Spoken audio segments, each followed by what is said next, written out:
She's sitting in my way painting. Yeah. Yeah. So she's April's chill. very supportive of the arts. Oh, she's a supporter of the arts. Yep. She watches my back. She's watching the door, making sure no one rolled up on us. April, are you gonna be? Oh, we can't see it yet, but yeah, the AK on the. Oh, there it is. There you go. Whoa. April's the one that's gonna pull it out. Yeah, pull it out, April. Go on. You can do it. Well, yeah. Thank you for being here with us, man.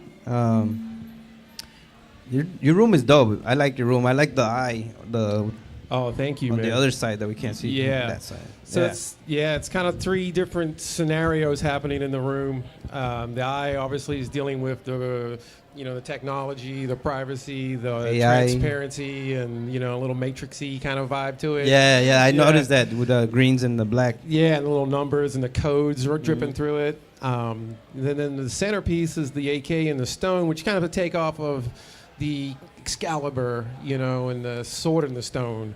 But it's a modern take. That's why the quote is by Merlin up on top there. So it's like, he who draws the stone shall be king. Has the power. And so basically, with a modern version of that, with the modern AK, people want to be king. The next freedom fighter who's going to pull it out and take over. And what about the next one? Yeah, the next one over here goes back to, it's actually Pompeii. Yeah, that one right there. So it's a sculpture, classical Greek kind of a sculpture that's painted with Pompeii, which was, as people know in history, was destroyed by a volcano. It's where people were turned into like ash, frozen in time. Yeah, it's like a time capsule there.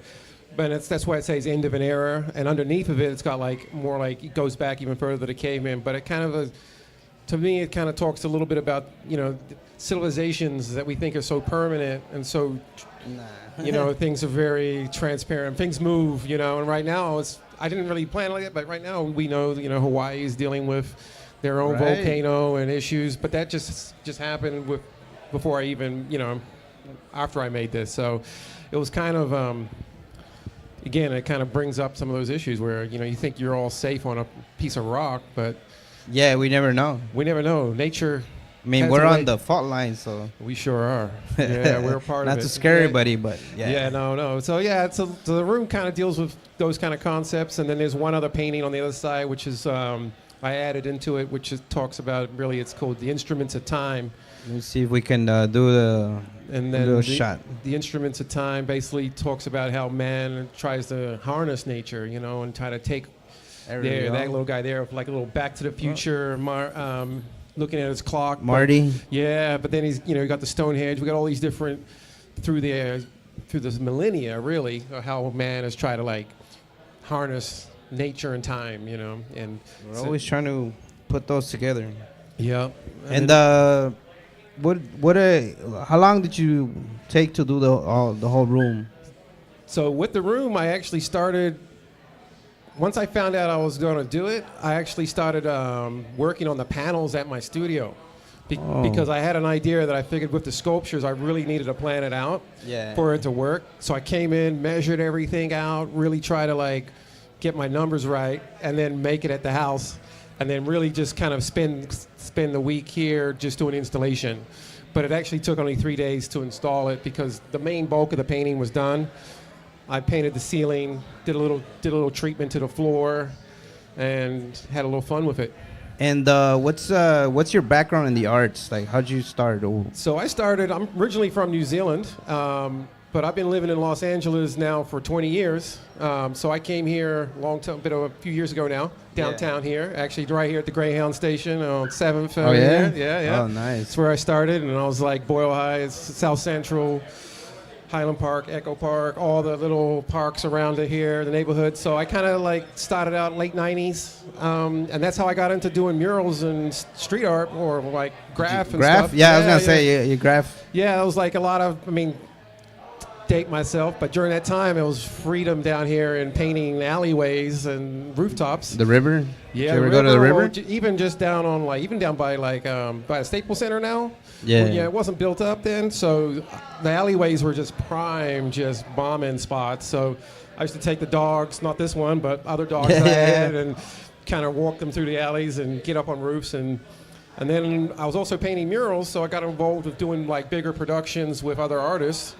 And Were you in a crew or it was just you? no, I wasn't in a crew, but I definitely had like homies that painted with, and I definitely connected with a few crews. There was guys downtown called WFD, Modoc, and Oh EN. yeah. Oh yeah. Yes, so there was some moments running around with them. They were pretty prolific on the bombing set over here in downtown, but it wasn't like I was a part of the whole crew scene, you know. I was, because at the same time I really was trying to push the big production murals. I really was interested in storytelling and trying to like, you know, how do Just I have make more narrative in it? Yeah, a little more narrative side of pushing through. I got really interested in the Chicano murals, especially like East LA and Highland Park.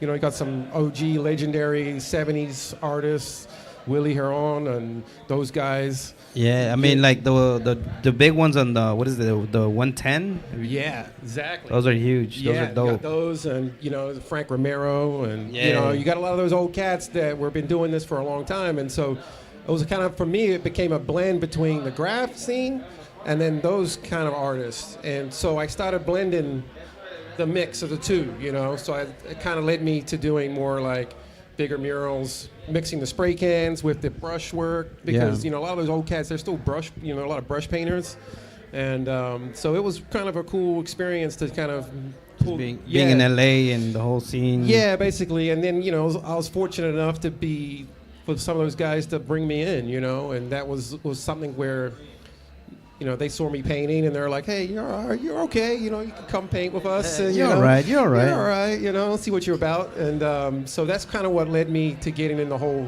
vibe of this place. And then, and that's why I'm actually really happy to be down in this space again, because like I said, I started literally right down the street. This is where my... Yeah, we get that a lot. Do you have any other homies in here exhibiting? Yeah. The 40 rooms? Yeah, for sure, man. Bisco, Africa 47. Oh yeah. You know, Cell Dog, I know. Actually, Cell Dog was, I think, the first or the second person I talked to. Right on. Yeah. There's, I mean, I'm probably missing some people. Yeah, I mean, there's so many artists up in here to this event. I mean, what was it, 80 plus people up in here? Yeah, there's a lot of them. Yeah, because some of them are half rooms. That's right. Yeah, and little closet spaces. And then you have like the hall. Yeah. That's right. And so, yeah, I mean, this whole scene over here is pretty awesome, man. What they've done to the space. Yeah. Do you have any upcoming exhibits or shows or murals that you're painting right now? Not doing so much shows right now, but I do have some murals coming up. I'm actually doing some stuff in Lincoln Heights at a school. They hit me up recently, so I'm actually this week going over there to finalize some stuff with them at a high school in Lincoln Heights. So that, I mean, I'm kind of excited for that because, again, they're giving me a good range of narrative to play with the community and kind of how to tie everything in together. Yeah. Also working in South Central with Smile South Central over there and with Adam. Is that like a mural? Smile South Central, they work with a lot of different murals in the community and also involved with schools and different places. So yeah, because it sounded familiar. So street art focus. That's what one of his handles. But he, he's been doing a lot of great work, organizing walls, and I started painting some taco trucks, some OG taco trucks.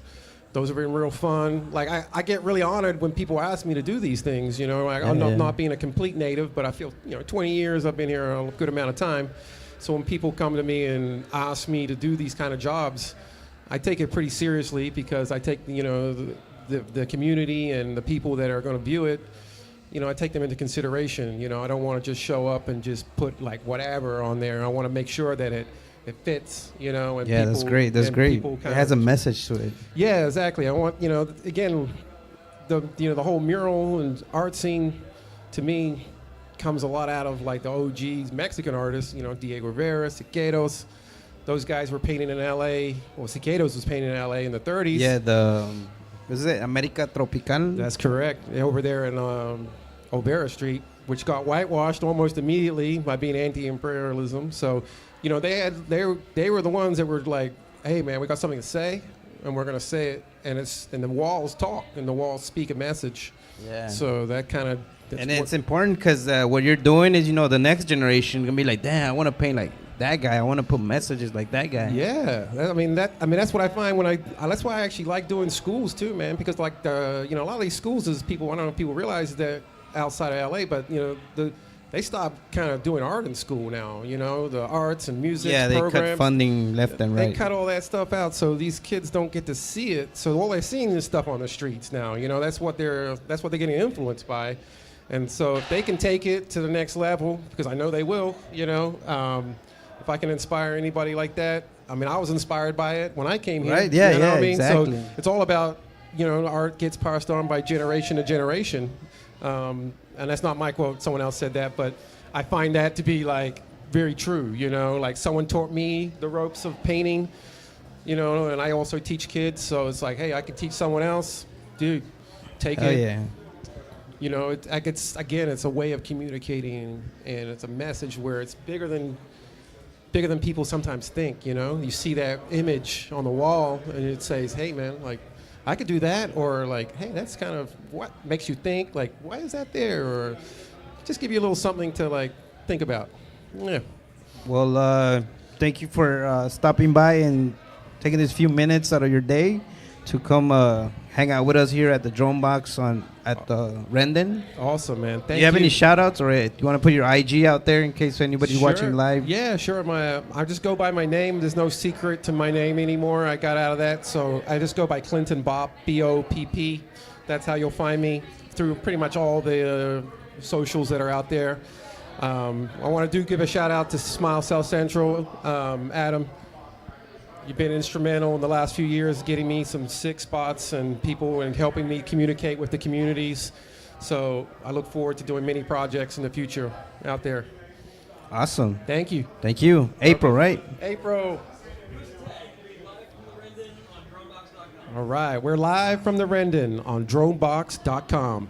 And we'll be back, guys. That's right. Thank you, man.